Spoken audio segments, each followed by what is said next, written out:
So yun, good morning mga katrops. Pangalawang araw natin dito sa Zambales. Ayan, at dito na kami sa kabilang side. Ito na. Pisahan na natin dito mga katrops sa may pinis ng bintana. Para pagka masukatan nila yan. So hindi, ihuhuli ko yan. Ito muna, palitada muna tayo. Tapos pagsasabayin ko yan. Yung pinis niyan, saka yung pinis ng pinto. Para sa header, habang nagpapatigas tayo doon na bumabalibag tayo, pwede tayong bumalibag sa kabila. Meron tayong ibang kikilusan. Ayan, pinuno na nga ako ng halo ni paring Carlo. Hello! Oh. Ay. So, ayun na mga katrops. Napalit lang ko na yung taas. Mamaya, ito naman. Pabiyak na yan. Dalawang pisngi na lang sa loob, matatapos na kami. O, mag-almusal muna kami mga katrops. Kain muna kami. Breakfast muna. Chicken Joy. Yung sa Jollibee kanina. Bumili si Sir Boy at isang bucket hindi naman namin madadali. Kaya almusal na lang namin ngayong maga. Bakit? Ayan. Kain muna kami.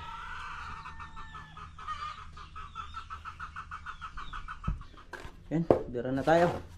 Start na ulit tayo. Drops. Dahil kanan tayo, din tayo mag-umpisa.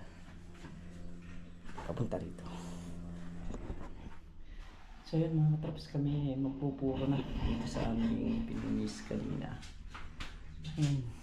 Napalit na daanan natin. Puruhin na lang natin yan mga drops. Nirodel ang bakal ko muna bago ko pupuruhan para yung mga batong maliliit lumubog na, hindi na sumama sa puro.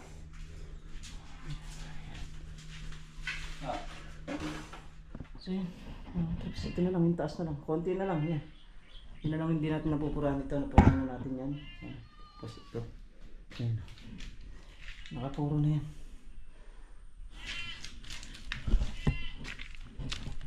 Yun na lang yung pinakataas, yun na lang yung pupuruhan natin.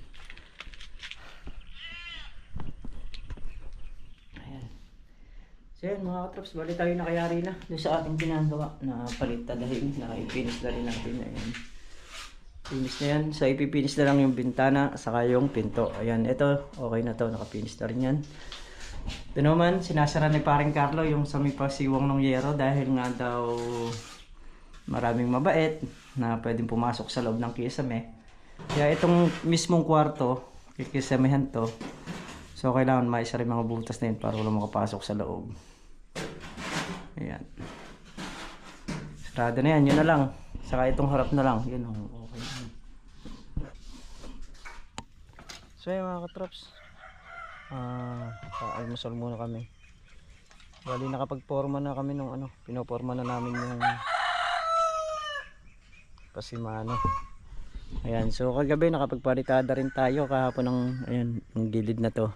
Ang hindi na lang nakapalatada niyan yung likod, yung tagiliran, saka yung harap.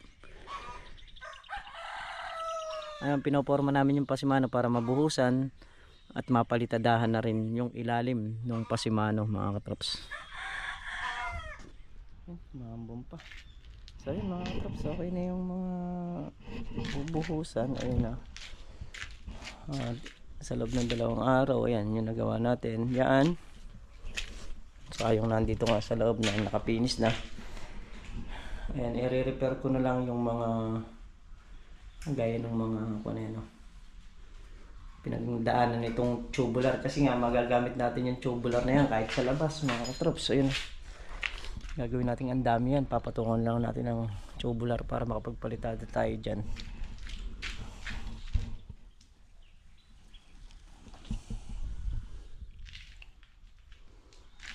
Nakatakip na rin yung mga dulo niyan. Ayun o, nakakatakip na. Ito na lang ang hindi kasi nga pag nagpalitada na tayo sa labas doon natin matatakpan yan. Saka ito, ayan yung bungad na yan. Ayun, inabangan na rin natin ng switch para sa kuryente nila yung ilaw dito. Magbubuhos na kami mga katrops. So yun mga katrops, umuulan dito sa Zambales.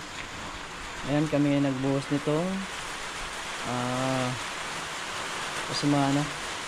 Parang Carlo, nagtatakip na naman ng daang butas. Ayun ang daan daga. Ayun o. Natakpan na naman niya. So, kailangan natin mag-isip kung ano yung ating gagawin na hindi tayo mababasa doon.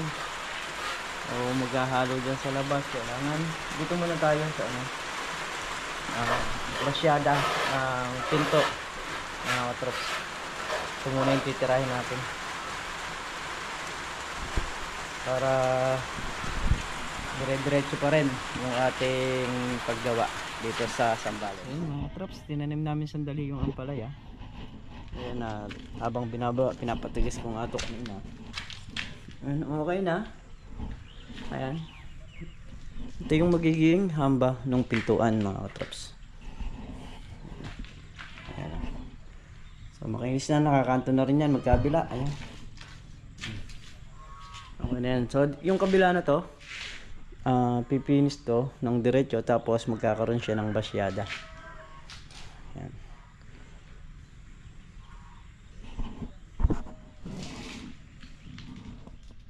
So yun mga katrops, ito na yung ano,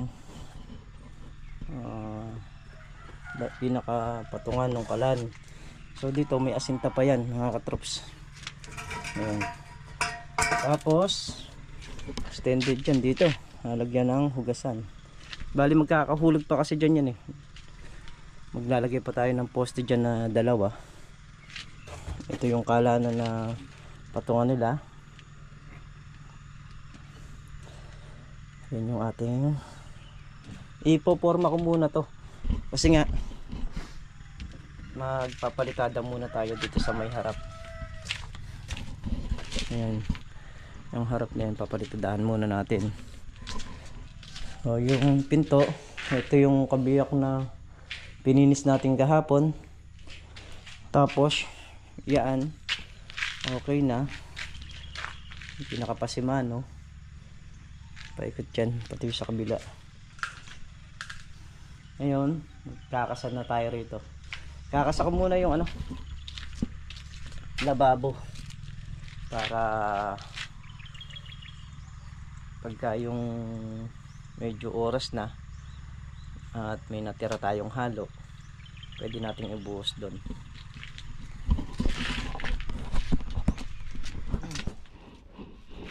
So yun mga traps, kada na yung taas. Ayan, ito na lang. Tapos pagyari nyan, puro na, pupuro na tayo. Ayan, meron pang buhusin dito. Sinasabi ko nga na pag may mga halo, ayan, pwedeng buhusan sa sobra. Maghahalo si paring Carlo ng kalahating supot dahil konti na lang itong harap. Tapos bubuhusan yun, tapos pipinis na natin to. At pag kaya pa, papahid tayo dyan sa baba. Ngayon papahirin pa yun. Pero bago natin pahiran yun, pagkatuyo na yung bubuhusan natin doon, para pwede na tayong tumungtong. Matutungtungan na natin. Ito, isang pahid pa yan. So okay na to, yung taas. Saka itong kabila.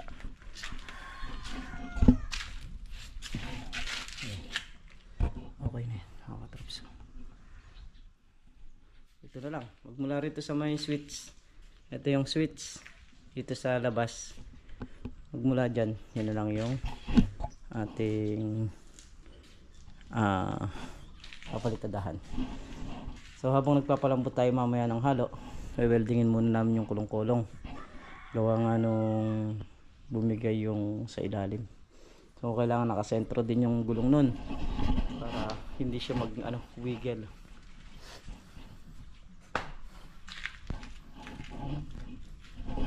Bintana nga pala, ayun mga props. Hinihintay ko na lang yung sukat nung gagawa kung anong sukat ko ipipinis para sasalpak na lang.